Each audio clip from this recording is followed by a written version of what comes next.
breaking King Charles has just taken an action no British monarch has dared in nearly 50 years, and it tearing the government apart from the inside. Last Tuesday at precisely 9:47 a.m., Prime Minister Keir Starmer sent a confidential letter to Buckingham Palace with a stunning request.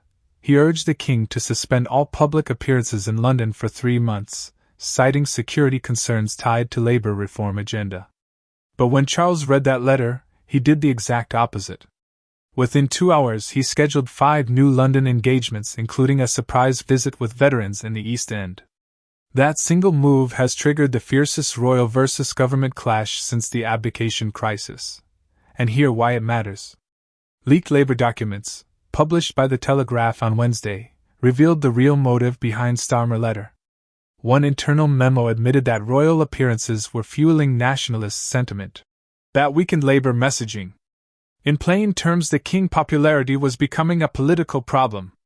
Things exploded further when an email from senior Labour strategist Morgan McQueenie surfaced, declaring that the monarchy represents everything Labour must dismantle. The backlash was instant. Conservative MP Jacob Rees-Mogg read parts of the memo aloud in Parliament, and the chamber erupted. Even neutral commentators described the revelations as politically devastating. Now, it's personal, especially for Britain veterans, whose outrage has transcended party lines. James Morrison, 67, a retired Royal Marine from Portsmouth who served 22 years and earned 3 commendations, spoke with visible emotion outside the Imperial War Museum yesterday. His voice shook as he said, "We didn't fight for this country so politicians could tell our king where he can and cannot go." Morrison now lives on a modest pension that barely covers his rent, a stark contrast to cabinet ministers staying in taxpayer-funded apartments costing over £4,000 a week. That contrast is driving even lifelong Labour supporters away.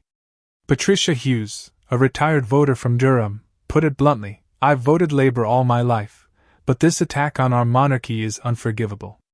They've lost me forever." Hours later, a veterans group calling themselves Defenders of the Crown launched a petition demanding Starmer resignation. Within 48 hours, it had gathered 387,000 signatures. Then came a deeply emotional BBC breakfast appearance from Colonel Richard Kemp, a former army commander who led British troops in Afghanistan. His words hit the nation hard. "In 30 years of service, I never once doubted my government's respect for the Crown. Now I barely recognize this country."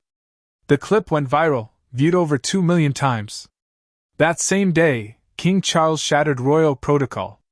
During Commonwealth Day at Westminster Abbey broadcast to 50 nations, he delivered what insiders call the most pointed speech of his reign.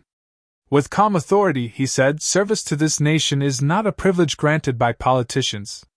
It is a sacred duty that rises above temporary governments and fleeting political winds.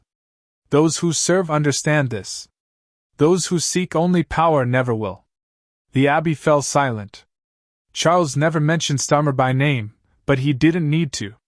The message was unmistakable. The King had just accused his own Prime Minister of valuing power over duty. According to palace insiders, King Charles personally rewrote that part of his speech 6 times, removing every trace of diplomatic caution and sharpening each phrase himself. Senior advisors pleaded with him to soften the tone. He refused every suggestion. What followed showed just how badly Starmer had misread the moment. Prince William made an unscheduled visit to a military hospital in Woolwich, and while speaking with wounded veterans, he delivered a stunning message: "My father and I will always stand wherever Britain needs us most." No memo will ever change that. Instantly, the royal family closed ranks. Princess Anne cancelled a private engagement to attend a household cavalry ceremony, while Prince Edward completed 3 public appearances in just 2 days. The palace wasn't merely reacting, it was fighting back. Markets were first to feel it. Within 90 minutes of the King's speech, the pound plunged 2.3% against the dollar, wiping £8.7 billion off the FTSE 100 by close. Traders blamed constitutional uncertainty. Then came the political fallout. 7 Labour backbenchers openly rebelled. Veteran MP Graham Stringer called the attempted royal restriction the most foolish political act in modern history. Sarah Champion, MP for Rotherham, reported receiving 847 constituent emails, only 3 supported Starmer. The international shockwave was immediate. Australia Prime Minister Anthony Albanese suddenly cancelled his state visit, citing scheduling issues few believed. Canadian officials leaked concerns about Britain's stability in trade talks. New Zealand's parliament even passed a motion affirming support for constitutional monarchy by a vote of 87 to 33. Back home, the streets erupted. In Manchester, Birmingham, Glasgow, Cardiff, and Newcastle, tens of thousands marched beneath Union Jacks chanting, "God save the King!" In Liverpool, a city long considered a Labour fortress, more than 6,000 people rallied in open support of the monarchy. The polling aftermath was devastating. A Sunday Times survey revealed that 68% of Britons now believe Starmer should resign over the crisis. His approval rating collapsed from 41% to 23% in just 5 days, the fastest decline ever recorded for a sitting Prime Minister. Inside 10 Downing Street, panic erupted. Cabinet Secretary Simon Case reportedly slammed a folder during Tuesday's emergency meeting, shouting that Starmer had created an unfixable catastrophe.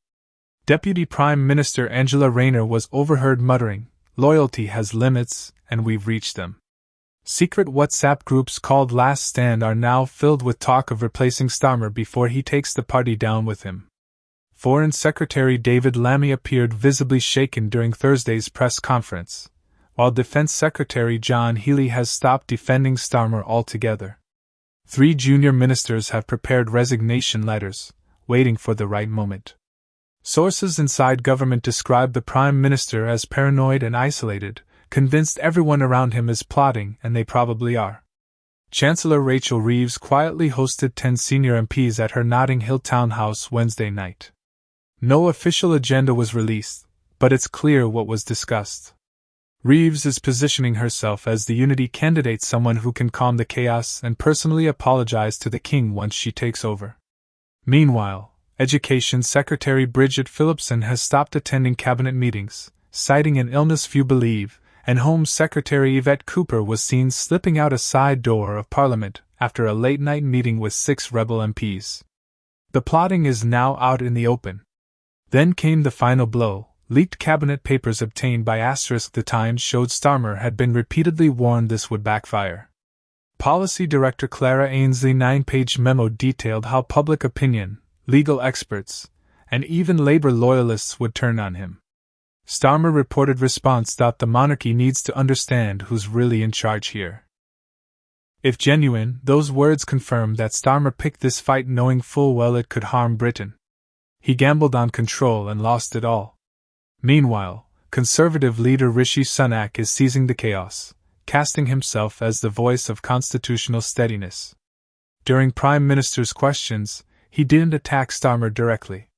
Instead, he simply asked, "Does the Prime Minister regret trying to exile our monarch from his own capital?" That quiet precision hit harder than any insult. Even Labour MPs looked away. New polling now places the Conservatives at 38%, their highest in 18 months, while Labour has plunged to 24%, its worst showing since the 2012 election. Voters now prefer Sunak 52% to Starmer's 31%. In traditional Labour heartlands like County Durham and South Yorkshire, Tory leads have surged into double digits. Sunak looks like the calm statesman. Starmer looks like a man raging against the traditions he can't control. Reform UK Nigel Farage is also capitalising on Labour collapse.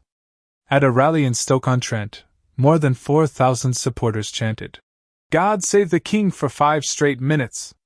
Farage stood silently, hand over heart, before delivering 8 words: "This is what they fear the most."